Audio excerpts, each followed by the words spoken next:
Il a déjà tes yeux. En ce mois de janvier sur les écrans, un film 2 avec Lucien Jean-Baptiste. Bonjour.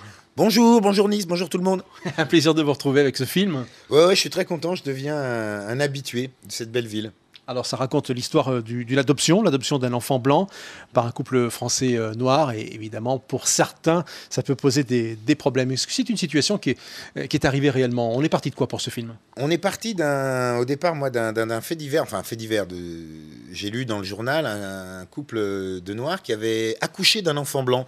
Et je disais, tiens, c'est assez marrant parce que je vais pouvoir raconter ce qui m'arrive. C'est-à-dire que moi, j'ai une mère très antillaise, très catho, très imprégnée de la culture créole. Et j'ai des petits-enfants métis, complètement bobos, parisiens. Et puis moi, je suis au milieu de tout ça et je me suis dit, tiens, il y a peut-être quelque chose à raconter sur la transmission.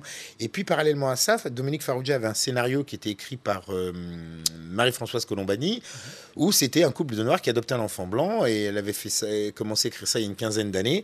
Et ben, on a réuni les forces, et puis on a raconté « Il a déjà tes yeux ». Voilà. Alors, on rit beaucoup, mais comédie, ça ne veut pas dire sans fond. Oui, moi j'aime bien, d'abord j'aime bien me marrer.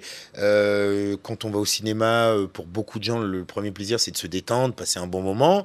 Donc j'essaye d'allier, et parce que c'est un peu le cinéma que j'aime, d'allier la comédie avec des sujets de fond un peu sérieux. Donc voilà, c'est une façon d'apporter voilà, des situations à débattre aux spectateurs, mais en passant un bon moment. Voilà. Vous êtes bien entouré là, de bons comédiens. Ouais, j'ai de la chance. Souvent je dis, s'il y a une raison, si on doit prendre une raison pour aller voir ce film, il y a Vincent Elbaz qui est très très drôle, et puis ce bébé, et puis après, là ça on arrive à trois raisons.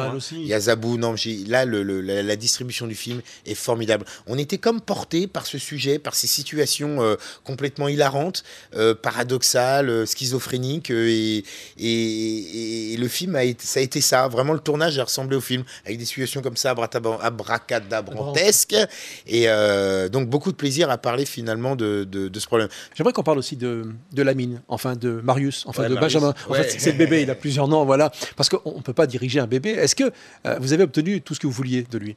Complètement. Non, ce qui a été impressionnant, c'est le travail des parents. J'ai eu beaucoup de chance quand je faisais le casting, les essais pour trouver le bébé. J'ai vu beaucoup de bébés, mais j'ai aussi vu beaucoup de parents. Et c'est une responsabilité pour moi, pour l'équipe, mais aussi pour les parents, d'amener tous les jours un bébé sur un plateau de tournage, un bébé qui avait 4 mois à l'époque, 6 mois à la fin du tournage. C'est une responsabilité. Parce qu'il y a un enjeu économique, etc. Il faut que le gamin soit sur le coup, enfin, il faut que ça se passe bien. Et d'autant plus moi, je ne peux pas le diriger, je ne peux pas lui dire pleure s'il n'a pas envie de pleurer, je ne peux pas lui dire souris si tu as envie de sourire. Donc les parents, Greg et Julie, ont vraiment joué le jeu, et ils nous ont aidés, ils étaient toujours là derrière la caméra quand il fallait faire rire le petit, etc. Et pour qu'il pleure, parce que les gens disent, mais alors comment vous faites pour le faire pleurer?